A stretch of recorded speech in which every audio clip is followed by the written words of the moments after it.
Pamirsa durung pasti ke indek galah pandemi corona sudah metilar, pejantan ngawinang destinasi wiadan akomodasi durung sidang limbag. Angga pariwisata Bali kaptiang mesti sabar santukan mungkah kenah wisata kantun nyantosang deklarasi saking Gubernur Bali Wayan Koster. Kepala Dinas Pariwisata Provinsi Bali Iputu Astawa Mausang, ringgalah ungkuran, samian Asosiasi Pariwisata tur pemangku kepentingan pariwisata sampun laksanayang sosialisasi sahal seminar online webinar. Ring pemargin webinar, pemerintah stateng elingang pemangku kepentingan pariwisata untuk memargiang prosedur standar new normal sejeroning lini pariwisata.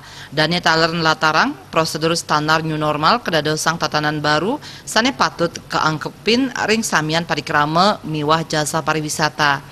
Ngenenin SOP new normal medaging indik hidup bersih dan sehat.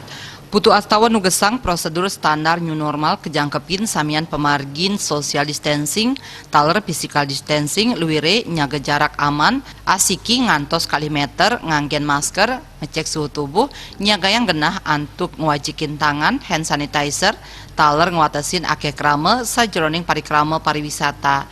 Dari ngaptiang angge pariwisata Bali ring perencana mungkah destinasi kaaptiang sida nanggehang manah tur nyantosang deklarasi saking Gubernur Bali santukan Gubernur Bali kantun ngicenin uratian indik sajeroning usaha nambakin pandemi COVID-19. Putu Astawa ngawawahin widang pariwisata Bali kantun ngarepin indik pandemi COVID-19. Ring masa pemulihan samian angge pariwisata Bali patut anutin prosedur standar tatanan baru new normal. Paiketan saking dinas taler kantun nyagayang protokol kesehatan majang widang pariwisata Bali. Wirnaya bisnis Bali nguningaya.